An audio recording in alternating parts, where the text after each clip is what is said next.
Hello, friends. Welcome to another episode of Manthan, Vision of Visionaries.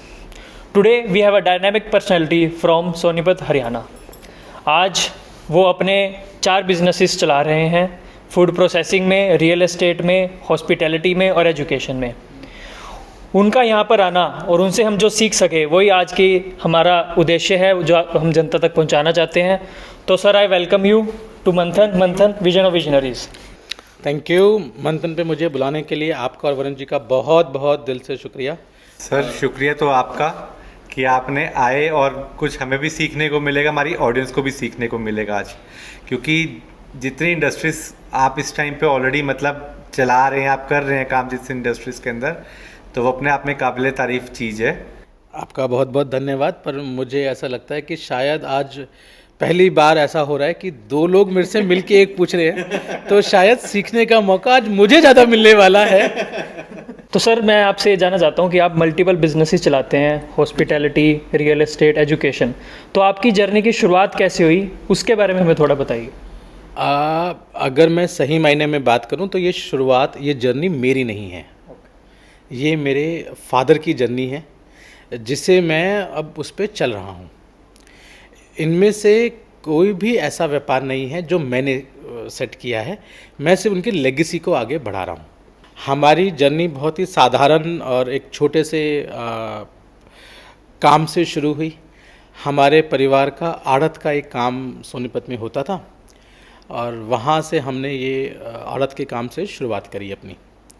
और जैसे जैसे समय बढ़ता गया, हम आड़त के काम के बाद कोल्ड स्टोर का एक काम डाला. उस समय सोनीपत का सबसे बड़ा कोल्ड स्टोर हमने 85 में बनाया था जी. उसके बाद हम फाइनेंस के बिज़नेस में आए, और जब मेरे फादर ने फाइनेंस करते थे तो वो हरियाणा के सबसे बड़े प्राइवेट फाइनेंसर में से एक थे. गवर्नमेंट की भी कुछ स्ट्रिक्टनेस होती जा रही थी कि प्राइवेट फाइनेंसर्स को वो अब सपोर्ट नहीं कर रहे थे. तो हमें भी एक चैलेंज सामने आया कि एग्जिस्टिंग बिजनेस अब फ्लरिश नहीं करेगा फ्यूचर में. तो हमने जो फंड्स आते गए वो हम फंड्स रियल एस्टेट के अंदर लगाते गए. और हमने उस समय बिल्कुल भी ऐसा नहीं सोचा था कि एक दिन ये रियल एस्टेट बिजनेस के रूप में डेवलप हो जाएगा. और मैं ये मानूंगा कि जो भी डेवलपमेंट है, ये सारी डेवलपमेंट हमारी जिन जिन लोगों से हम मिले उनकी वजह से ये डेवलपमेंट होती जा रही है. हम एक पापा के बहुत ही करीबी दोस्त, पार्टनर, और मैं कहूँगा कि भाई का दर्जा मैं उन्हें दे पाऊँगा, उनके साथ मिले. उन्होंने एक विज़न सोचा कि सोनीपत में एजुकेशन को लेके कोई बहुत अच्छा काम नहीं कर रहा है. मैं इसकी एक छोटी सी जर्नी, अपनी पर्सनल जर्नी बताता हूँ जी. हम सोनीपत में मंडी एक एरिया है, वहाँ रहते थे. और जैसे हम जानते हैं कि मैं एक बनिया परिवार से हूँ, तो बनियाओं में लाला जी काम करते हैं. और लाला जी को जो समझ में आता है वो आता है कि जो चीज़ होनी है वो जब चाहो तब होनी है. तो हमारे यहाँ पे ना समय को उतनी प्रधानता नहीं दी जाती. तो हम मंडी से समय बदला और हम सेक्टर की तरफ आए. सेक्टर में आए तो वहाँ एक बहुत ही प्रतिष्ठित स्कूल था. मेरे पिताजी स्कूल में मेरा दाखिला करवाने अप्रैल के महीने में पहुँचे. और क्योंकि हम सोनीपत के ठीक ठाक व्यक्तियों में से गिनते थे, तो हमें लगता था कि हम जा रहे हैं तो सीट तो मिल ही जाएगी. तो हम गए, प्रिंसिपल साहिबा से मुलाकात करी, और प्रिंसिपल साहिबा ने बताया कि सर, जो एडमिशन्स हैं वो तो अक्टूबर में ख़त्म हो चुके हैं. अच्छा. और मार्च में तो सेशन शुरू हो चुका है, तो अब तो सीट होने का मतलब ही नहीं होता. तो मेरे पिताजी ने बहुत स्वाभाविक बात में पूछा कि सीट का क्या मतलब होता है. बोले कुर्सियाँ नहीं हैं. तो उन्होंने कहा कि ये कोई बात, एक के बदले में 5 दिलवा देता हूँ, हमें तो एक ही चाहिए सीट. मुझे मेरे पिताजी बताते हैं कि ये बात करीब सन 95 की है. और बहुत ही जिद्दोजहद के बाद, मतलब उस समय के सीएम हरियाणा रहे चिरंजीवी लाल जी, उनकी अप्रोच पे मेरे को एक एडमिशन मिला. और उसके बाद भी मेरी सिस्टर 10 किलोमीटर दूर मेरे पुराने वाले स्कूल में जाती रही. पर जब मैं उस स्कूल में गया, मेरे में कोई स्वाभाविक चेंज नहीं आया. और उन्हीं दिनों एक बड़ा विचित्र सी घटना हुई.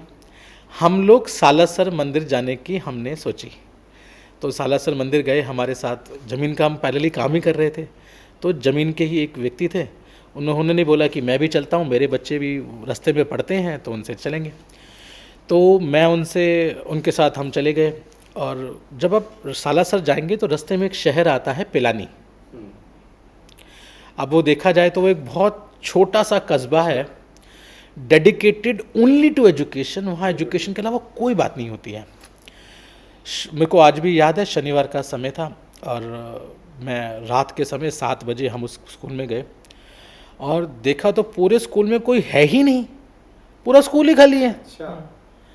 हम भी सरप्राइज कि ये क्या हुआ। तो मालूम चला कि हर सैटरडे और हर संडे स्कूल के बच्चों को, जो कि 3 भाग में डिवाइडेड थे, एक भाग को ले जाके सिनेमा हॉल में मूवी दिखाई जाती है और वो सिनेमा हॉल कहीं और नहीं, स्कूल के अंदर है। तो लाइफ में मैंने पहली बार ऐसा देखा कि एक रेगिस्तान के अंदर एक स्कूल जिसके अंदर बच्चे उसके अंदर रहते हैं और वहाँ एक सिनेमा हॉल है। और मैंने विजुअली अपनी आंखों से जाके वो सिनेमा हॉल का, और कोई मैं नॉर्मल सिनेमा हॉल की 75 mm की पूरी स्क्रीन, पूरा सिस्टम, पूरा बैठने की व्यवस्था, सब कुछ जैसे एक प्रॉपर सिनेमा हॉल में होता है। वही स्कूल है जिसका नाम बिट्स पिलानी है? जिसका नाम बिट्स है। बिट्स की तो मैं बात नहीं करता, बट ये पिलाने का एक स्कूल है। ठीक है। तो हम गए और वो रात को हमें तो घुसने तो दिया नहीं, सिर्फ बाहर से दिखा गया, भाई भगा दिया। पर आउट ऑफ क्यूरियोसिटी, क्योंकि बच्चे दोस्त मिले नहीं थे, तो हम वहीं रह गए। अगले दिन सुबह सुबह हम स्कूल देखने के लिए गए तो मैंने देखा कि स्कूल के अंदर स्विमिंग पूल है। अच्छा। स्कूल के अंदर मतलब एक साथ बास्केटबॉल के कोर्ट है, 4 फुटबॉल की फील्ड्स हैं, 5 या 6 क्रिकेट ग्राउंड्स हैं, दौड़ने का पूरा एक ट्रैक है। मतलब हाँ, उस जमाने में metal craft, would craft, shooting range, ये सब 4वीं 5वीं 6ठी के बच्चों को सिखाया जा रहा है। 7वीं 8वीं के बच्चों को पैराग्लाइडिंग के लिए लेके जाया जा रहा है। अच्छा। तो मैंने ऐसा स्कूल कभी कभी सोचा भी नहीं था कि एक स्कूल के अंदर, मतलब जैसे एक होटल के अंदर व्यवस्थाएं होती हैं, वैसी व्यवस्था एक स्कूल के अंदर है। 500 बच्चे एक साथ बैठ के खाना खा रहे हैं, एक समय पे खाना खा रहे हैं, एक समय पे उठ रहे हैं, और सब मतलब 500 तो एक सेक्शन है, मतलब एक विंग है, और स्कूल पहली क्लास से शुरू हो रहा है। और ये बात हम कर रहे हैं, हम बात कर रहे हैं, दिस इज 99। तो मुझे ऐसा समझ में आया कि जिसको अभी तक मैं सोनीपत का सबसे अच्छा स्कूल मानता था, सही मायने में तो वो गवर्नमेंट स्कूल से भी गया गुजरा है कि ऐसा भी कोई स्कूल हो सकता है। 99 में इतनी फैसिलिटीज थी। और बट मैं भी तो, क्योंकि मैं अपने बनिया समाज से तो फादर से ही हूँ, तो आई वॉज नेक्स्ट कि मैं कैसे इंटरव्यू में रह सकता हूँ। तो मैंने एग्ज़ाम दिया और सही मायने में एग्ज़ाम देते ही फेल कर दिया गया। अच्छा।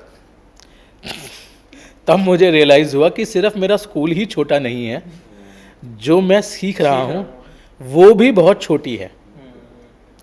मैंने तैयारी करी और फिर दोबारा एग्ज़ाम दिया, और उस समय पे एक क्लास में, मैं 6ठी में था और 7वीं में मेरा एडमिशन हुआ। पैन इंडिया 55 जगहों पे एक साथ एक ही दिन एग्ज़ाम होता था। अच्छा। 500 प्लस बच्चे पैरेलली एग्ज़ाम देते थे और 5 सीटें होती थी।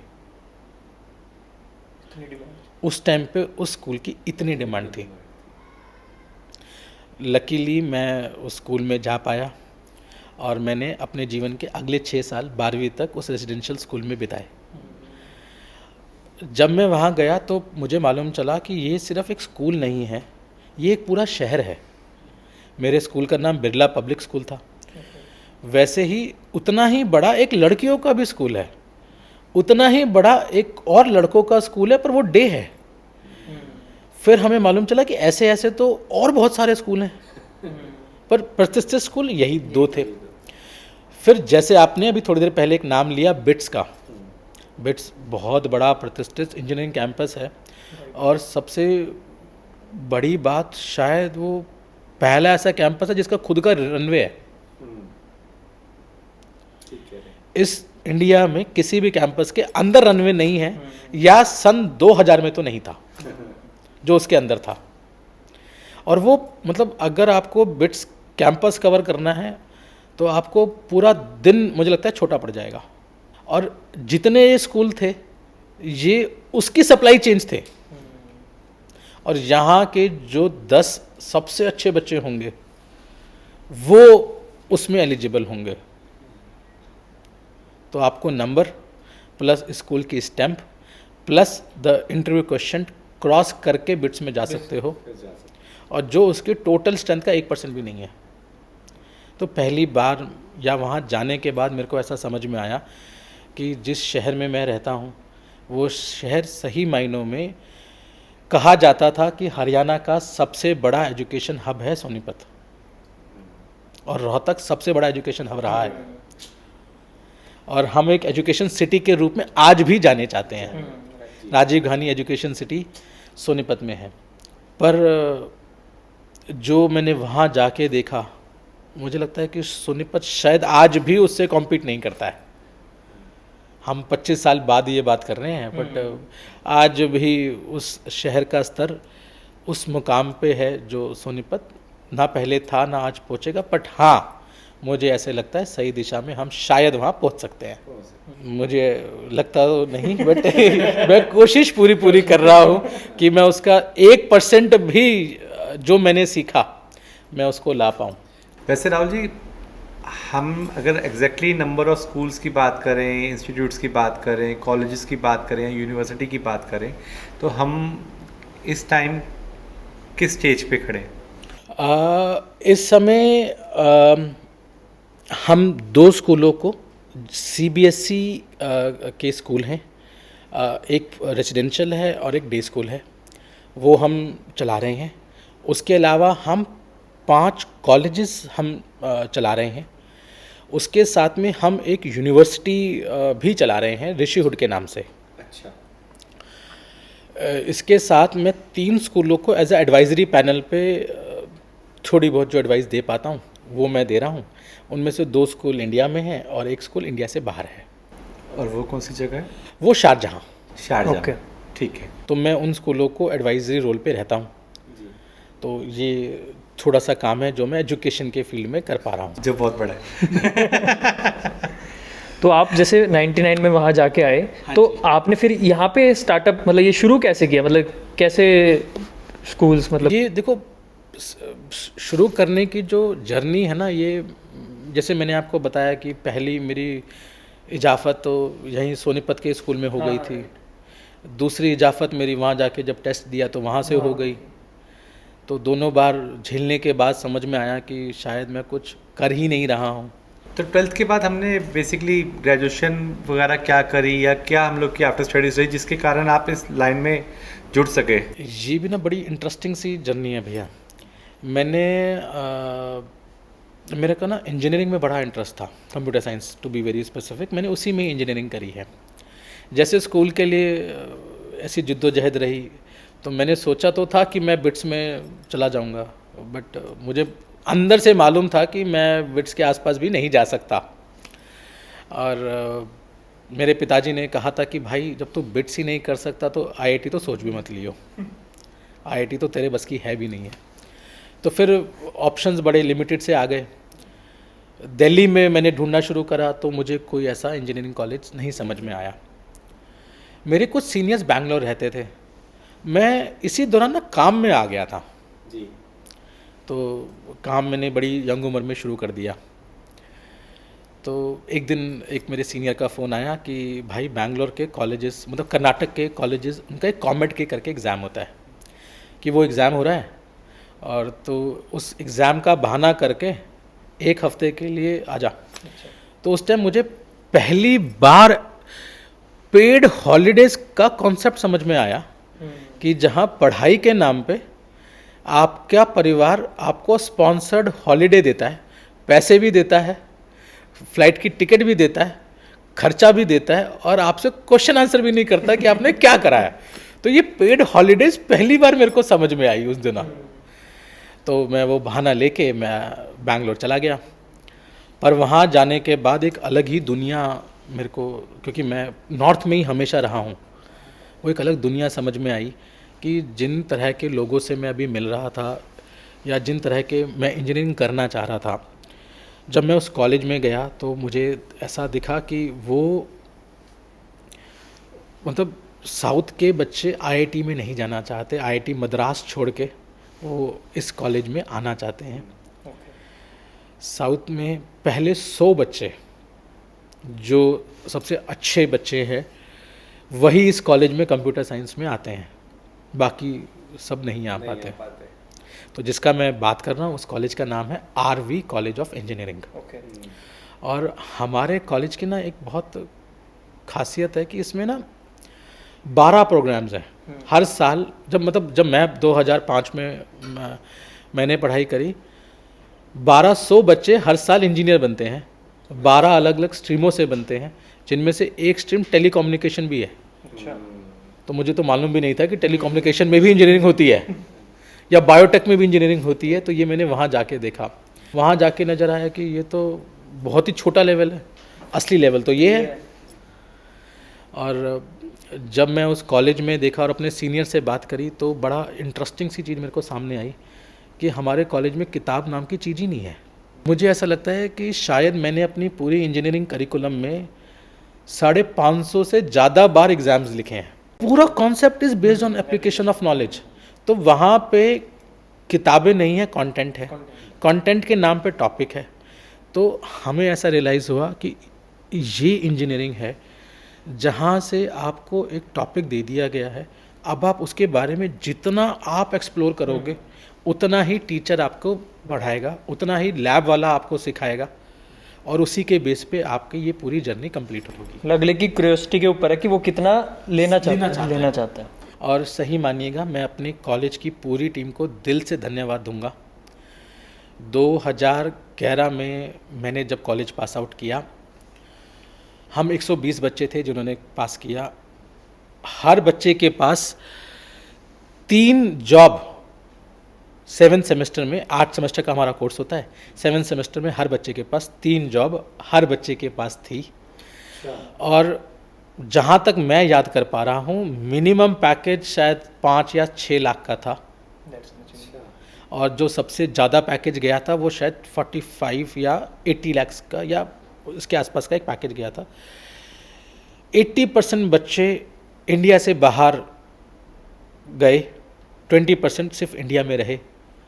और आज जब मैं अपने दोस्तों से बात करता हूँ तो वो आज कोई फेसबुक का सीटीओ बना हुआ है, कोई अडोब का उस पोस्ट पे बैठे हुए हैं। तो every governing post across the globe I could see my friend sitting out there.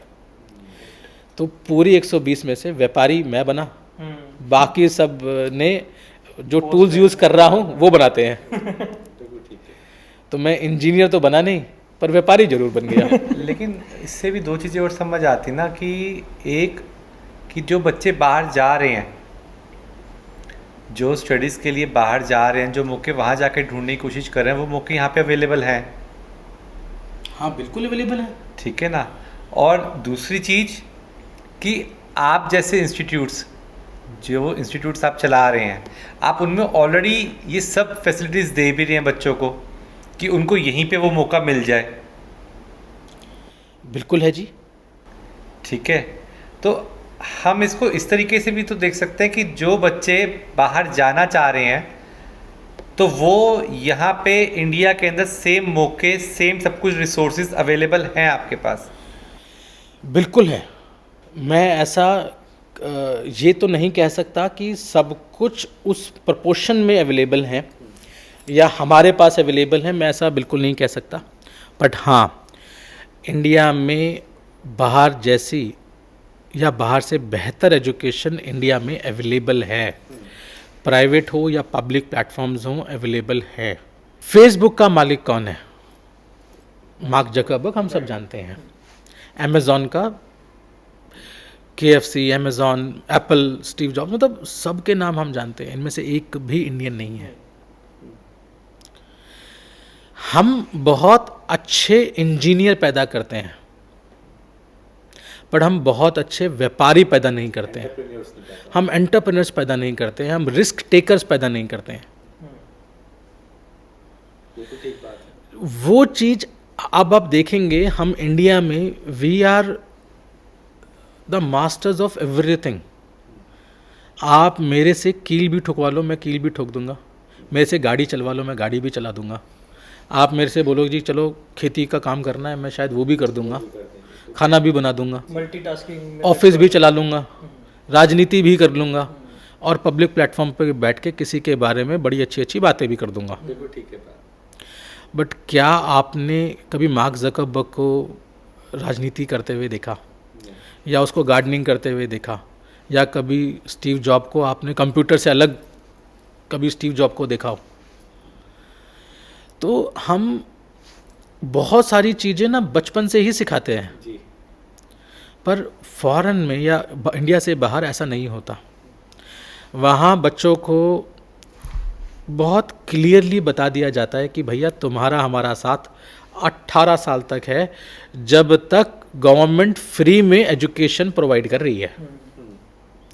जिस दिन तुम्हारी एजुकेशन पे पैसे लगने शुरू होंगे, उस दिन से तुम अपना रास्ता खुद जानोगे।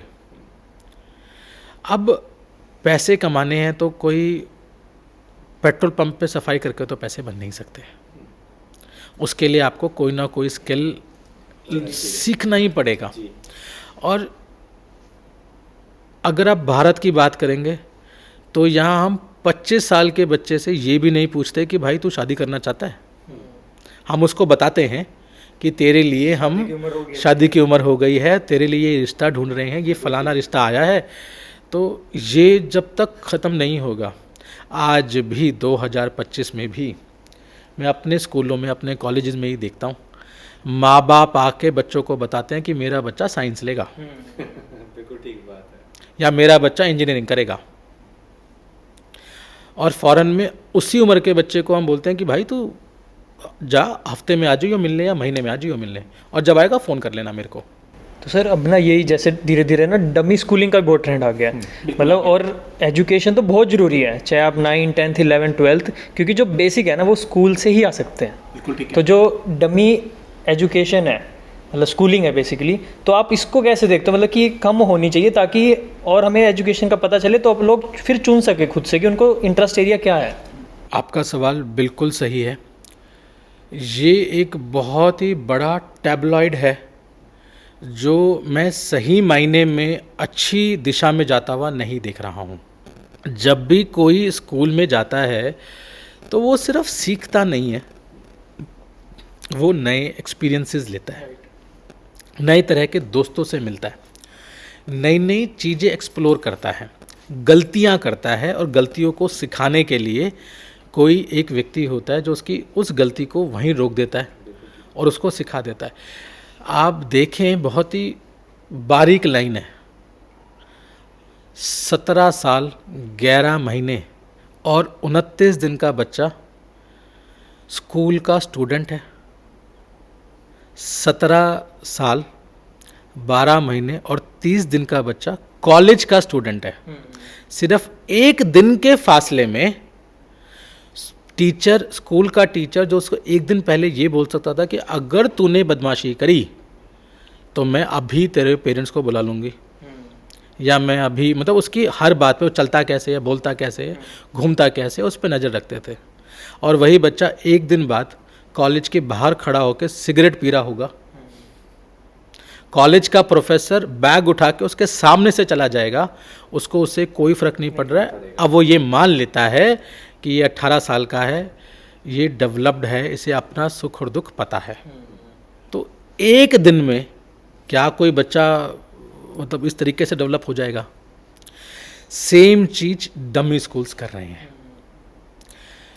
जो बच्चों को प्रिजर्वेटिव एटमॉस्फेयर में या एक ग्रोथ बेस्ड एटमॉस्फेयर में होना चाहिए, वो उसको उससे अलग कर रहे हैं अपने फाइनेंशियल गेन के लिए। हम सबको ये बता रहे हैं कि आप हमारी संस्था में आ जाइए और हम आपको 2 साल पढ़ाएंगे और उसके बाद आपको हम IIT निकलवा देंगे।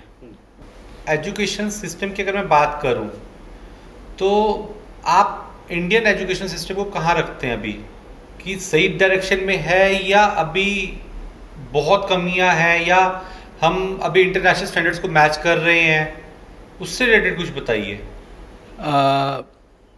जो आपने बात पूछी है ना वो बिल्कुल सही है भैया। मैं ऐसा बिल्कुल नहीं कहूँगा कि हमारा इंडियन एजुकेशन सिस्टम को किसी भी एजुकेशन सिस्टम से मैच करना चाहिए। सही मायने में हमारा अपना एजुकेशन सिस्टम शायद वर्ल्ड का बेस्ट एजुकेशन सिस्टम में से एक है। समस्या क्या है कि वो सही तरीके से इम्प्लीमेंट नहीं होता, वो पार्ट में इम्प्लीमेंट होता है, फुल कंटेंट बेस इम्प्लीमेंट नहीं होता है। आपने एक शब्द का प्रयोग करा कि हमारे कल्चर ओरिएंटेड एजुकेशन को, तो हाँ, यहाँ एक बहुत बड़ा फेलियर मैं इस स्ट्रीम में देख रहा हूँ। आप देखेंगे ना, एजुकेशन का दो मतलब होते हैं। पहला होता है किसी भी चीज़ को जो बनी हुई है या ज़रूरत है उसके बारे में सोचना और उसको बनाना, development, think and develop, that is one part of the education, जिसे हम रिसर्च भी बोल देते हैं एंड डेवलपमेंट भी बोल देते हैं। नाउ सेकेंड कंपोनेंट इज जो चीज़ बन गई है उसके बारे में जानना और अपने आप को कॉन्टीन्यूसली अपडेट करना। एजुकेशन के सिर्फ यही दो मायने हैं। अब इन्हीं के चारों तरफ तना बना जो बुना जाता है ना, उसे हम कल्चर, वैल्यूज़, ये सब चीज़ें बोल देते हैं। आप देखेंगे हमारे, अगर आप ज़्यादा नहीं तो 700-800 साल पहले अगर आप देखें, जब मैं बात कर रहा हूँ ब्रिटिश एरा से भी पहले, मुगल्स एरा से भी पहले, हमारा गुरुकुल सिस्टम होता था। अब Gurukul system was very very simple concept कि एक बच्चा जब तक वो सर्टेन एज अचीव नहीं कर लेता, उससे पहले उसको एजुकेशन नहीं दी जाती थी। वो अपने घर में आराम से रहता था, पैदा होता था और माँ बाप के साथ स्किल्स सीखता था। राजा का बच्चा राजा के साथ रहता था और प्रजा से कैसे उनको बात करनी है, प्रजा का कैसे ख्याल रखना है, या अपने साथ अनुयायियों को कैसे देखना है। टीचर का बच्चा टीचर के साथ, श्रमिक का बच्चा श्रमिक के साथ, तो ये सब चीज़ें देखता था अपने घर में और वो डेवलप हो जाता था। एक समय ऐसा आता था जब उसका जनेऊ संस्कार कर दिया जाता था, उसमें उसके सर को मुंडन कर दिया जाता था और एक छोटी सी चुटिया छोड़ दी जाती थी। अब बहुत लोग इसको रिलेट कर लेते हैं कि ये क्या परंपरा थी। हर आदमी को अपने बाल सबसे प्यारे होते हैं क्योंकि वो डायरेक्टली उसकी इमेज को रिफ्लेक्ट करता है। तो उस समय पे सबसे पहले उसके बालों को ही हटा दिया जाता था। तो उस बच्चे के अंदर से उसका जो अहम था, ये उसके अहम को हटा दिया जाता था और सिर्फ एक चुटिया उसको छोड़ दी जाती थी, जिसे बहुत आजकल मजाक में ना एंटीना बोल देते हैं कि एक पंडित का एंटीना डायरेक्ट भगवान से कनेक्ट करता है। तो ये भी एक एनालॉजी मजाक के लिए तो बहुत अच्छी बात है, बट वो उसको ये बताता था कि मैं अभी शिक्षा के प्रणाली में हूँ।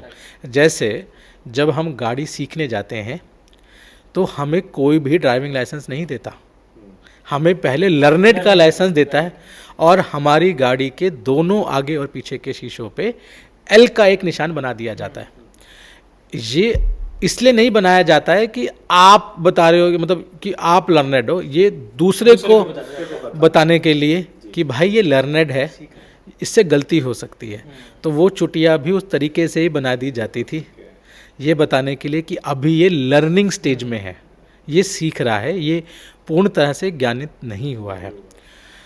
जब मैं गुरुकुल सिस्टम को जब आप फॉलो करेंगे, आप देखेंगे बच्चा 24 घंटे वहीं एक जगह पे रहता था और हर तरह के अध्यापक वहीं रहते थे।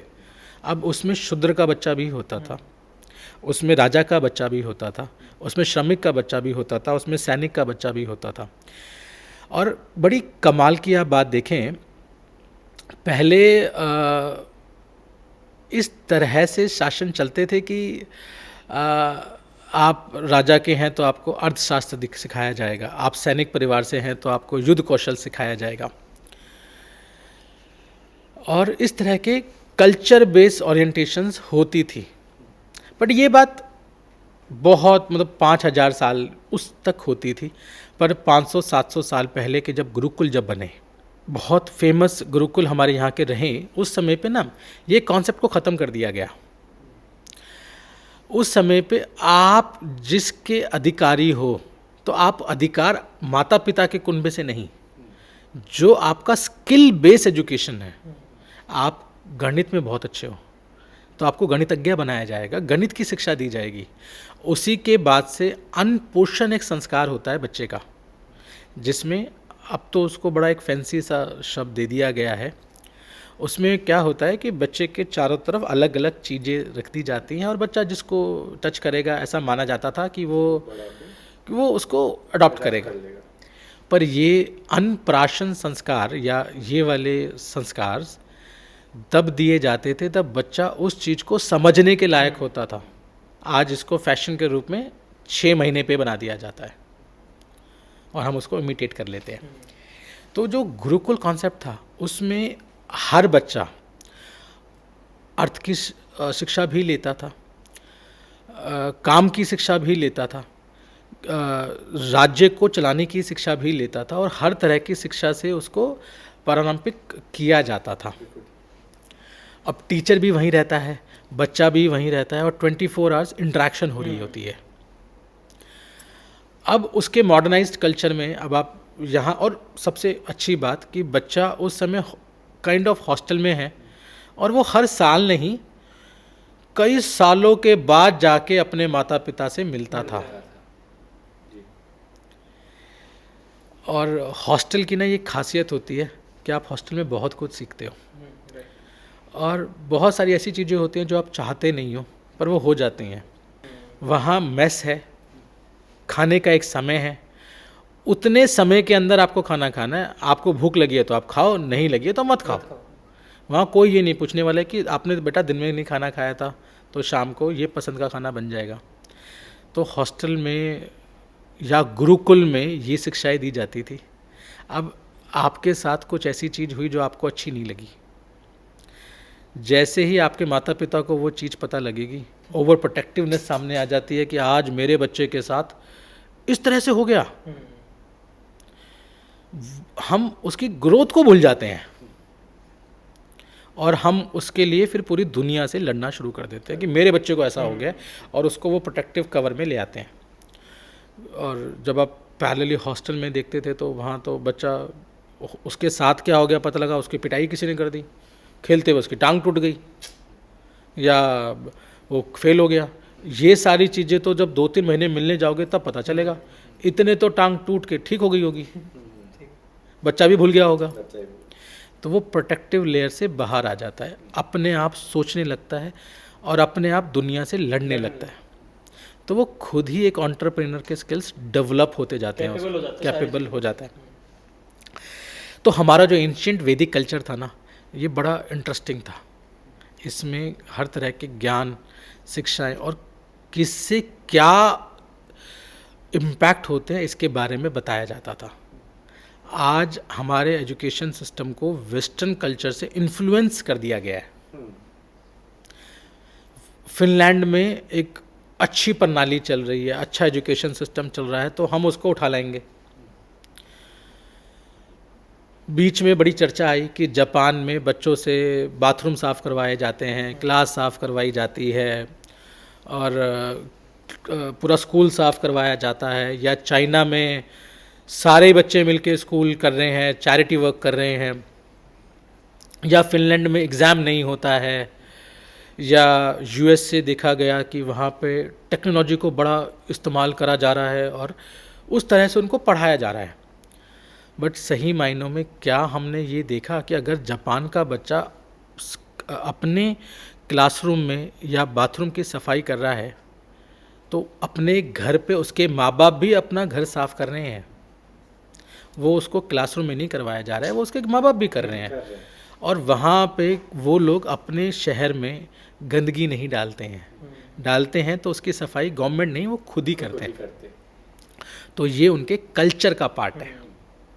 चाइना में भी अगर सब एक ही पंक्ति में खड़े हैं, सब बिल्कुल डिसिप्लिन तरीके से हो रहा है, तो वो डिसिप्लिन उनके घर में हो रहा है।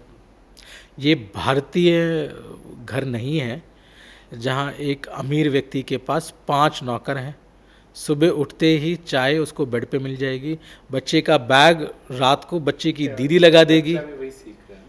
तो जहाँ पे हम जब समस्या क्या है, जब हम किसी भी चीज़ को ना उसके पीछे का बैकग्राउंड जाने बिना आधी अधूरी नॉलेज को ले आते हैं और अडॉप्ट करवा देते हैं, तो वो सिस्टम गड़बड़ आ जाता है। सीखने की हमें भी ज़रूरत है।